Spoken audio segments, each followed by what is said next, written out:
सभी साथियों को मेरा नमस्कार। राजस्थान में जितने भी युवा कंपटीशन एग्जाम की तैयारी कर रहे हैं, आज उनके लिए पहली बार सोशल मीडिया पे, जैसा कि आप कल से न्यूज़पेपर में और आलोक राज की पोस्ट से रीट को लेकर बहुत ही ज़्यादा प्रभावित होंगे। और कल से ये हलचल सी मची हुई है कि सामान्य शिक्षा को लेकर के बिल्कुल भी पद खाली नहीं है और हमें पद नहीं दिए जा रहे हैं। उसी को लेकर आज इस लाइव सेशन में हम बात करने वाले हैं। आज के इस समय में यदि राजस्थान में सबसे ज्यादा कोई परेशान है तो वो राजस्थान का युवा परेशान है। कभी राजस्थान की भूमि और ये राजस्थान वीरों की भूमि कहलाती थी, यहाँ पे क्रांतिकारियों की भूमि कहलाती थी, लेकिन आज ये राजस्थान सिर्फ बेरोजगारों का राजस्थान कहलाता है।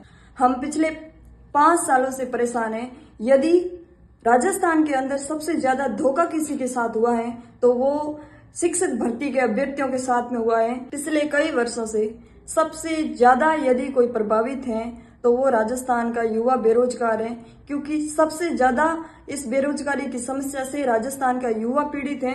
कभी पेपर लीक हो जाता है, कभी आप पेपर आउट ऑफ सिलेबस दे देते हो, कभी आप 18 क्वेश्चन की गलती करके एक ही पेपर में 18 क्वेश्चन गलत बना के आप उस मुद्दे को हाई कोर्ट तक ले जाते हो। फिर उसी का फैसला 3-3, 4 साल नहीं आता है और उसी का खामियाजा हम युवाओं को भुगतना पड़ता है।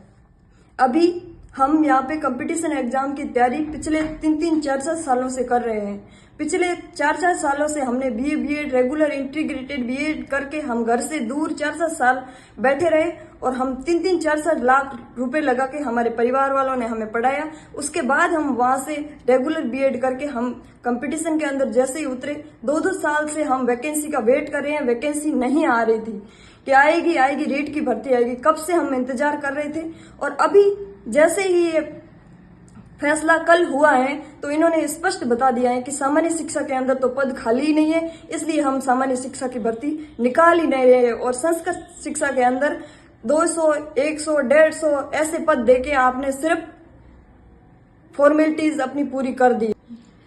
राजस्थान के कई अभ्यर्थी उन्होंने सिर्फ बीए, बीएड इसी लक्ष्य से किए कि उनका उद्देश्य सिर्फ शिक्षक भर्ती था। और सबसे ज्यादा यदि धोखा हमारे साथ हुआ है तो वो शिक्षक भर्तियों में हुआ है। फर्स्ट ग्रेड, सेकंड ग्रेड के आरपीएससी ने बहुत ही ज्यादा हार्ड लेवल के पेपर बना करके उनको बाहर कर दिया। अगर सरकार चाहती तो ये सब नहीं होता। 2000 या 2200 पद पे उन्होंने वैकेंसी निकाल के पेपर का लेवल जो है वो इतना डिफिकल्ट रखा कि पॉलिटिकल के अंदर सिर्फ 6 ही लोगों ने सीट ली, बाकी के लोग बाहर हो गए। और ऐसा नहीं है कि पूरे राजस्थान में ही पढ़ने वालों की कमी है इसलिए बाहर हो गई। लोग नेट जेआरएफ कर रहे थे, लोगों ने इतनी बड़ी बड़ी डिग्रियां कर रखी थी, वो भी लोग इसमें क्वालिफाई तक नहीं कर पाए फर्स्ट पेपर को। तो इसका मतलब सरकार खुद ये चाहती है कि राजस्थान का युवा शिक्षक भर्ती में लगे ही नहीं। यदि आज आपने अपने अधिकार की लड़ाई नहीं लड़ी और अपने अधिकार की आवाज नहीं उठाई तो फिर यही माना जाएगा कि आप सिर्फ मूल अधिकारों को किताबों में पढ़ने के लिए, किताबों तक ही सीमित रखने के लिए पढ़ते हो, सिर्फ एग्जाम के लिए ही पढ़ते हो। यदि आप मूल अधिकार की कीमत आज जानोगे और अपनी आवाज को उठाओगे तो ये माना जाएगा कि हाँ, हकीकत में भी कोई मूल अधिकार नाम की भी चीज होती है। जब आप सरकार के लिए वोट देते हो, जिस दिन मतदान होता है तो उस दिन पूरे सोशल मीडिया पे ये पोस्ट नहीं चढ़ती है क्या कि वोट देना, मत देना आपका मताधिकार है, आपका अधिकार है, आपका मूल अधिकार है। ये नाम आप नहीं सुनते हो क्या? आज आपका मूल अधिकार कहाँ गया? यदि आज आप चुप बैठ गए, आपने इस चीज के खिलाफ आवाज नहीं उठाई तो कल को जितने भी राजस्थान में कोचिंग संस्थान है, जितने भी बड़े बड़े लोग हैं वो हमारा सपोर्ट नहीं करेंगे। सबसे पहले आवाज हमें ही उठानी पड़ेगी। जब हम युवा बेरोजगार चुप नहीं बैठेंगे, हम उनके खिलाफ आवाज उठाएंगे, अपने हक की लड़ाई लड़ेंगे तो जरूर वो लोग भी हमारे सपोर्ट में खड़े होंगे और सरकार हमारा जरूर सुनेगी और कुछ न कुछ संज्ञान जरूर लेगी।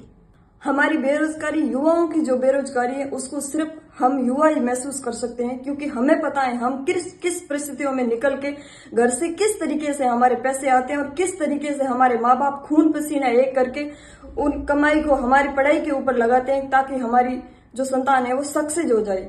और मैंने ऐसे भी कई विद्यार्थियों को देखा है जो अपनी माँ के गहने गिरवी रख के भी इस शिक्षक भर्ती की तैयारियों में लगा हुआ है, और उस युवा पे आज क्या बीतेगी और क्या गुजरेगी आप सोच सकते हैं इस बात को। यदि आज आप शांत बैठ गए तो कल आपकी कोई नहीं सुनेगा और 7 नवंबर को विस्तृत विज्ञापन जारी हो जाएगा। और उसी इन्होंने बोला था कि हमने आगे शॉर्ट विज्ञप्ति निकाल दी और उसी का हम विस्तृत विज्ञापन निकालेंगे, यानी कि यही बात संस्कृत शिक्षा विभाग की है। हम सामान्य शिक्षा वालों के लिए एक भी पद नहीं आएगा, स्पष्ट आज अखबार में आ गई है। इसलिए आप ज्यादा से ज्यादा इस बात को लेकर के, अपने हक को लेकर के आवाज उठाएं और अपने अधिकार की लड़ाई में सभी शामिल हो। राजस्थान में जितने भी युवा शिक्षक भर्ती की खास करके लेवल 2 को लेकर के तैयारी कर रहे हैं, वो अपनी आवाज जरूर उठाएं और इस हक की लड़ाई में, इस मुद्दे में मेरा साथ दें। और अपने मोबाइल पे जरूर आप सोशल मीडिया पे, इंस्टाग्राम, फेसबुक पोस्ट, ट्विटर पे एक पोस्ट जरूर करें और सरकार को ये चेता दें कि इस बार हम शांत नहीं बैठने वाले हैं, हम अपनी आवाज जरूर उठाएंगे। इतना तो हमें भी पता है कि सरकार चाहे तो क्या नहीं कर सकती, सरकार तो कुछ भी कर सकती है। तो इस राजस्थान सरकार से मेरा यही निवेदन है कि हमारी आवाज को जरूर सुने आप और हमारी इस मांग को जरूर पूरा करें और जल्दी से जल्दी इस शिक्षक भर्ती के ऊपर, सामान्य शिक्षा में पदों को लेकर के आप हमारे संज्ञान लें और आप हमारी आवाज को सपोर्ट करें। इसी के साथ धन्यवाद।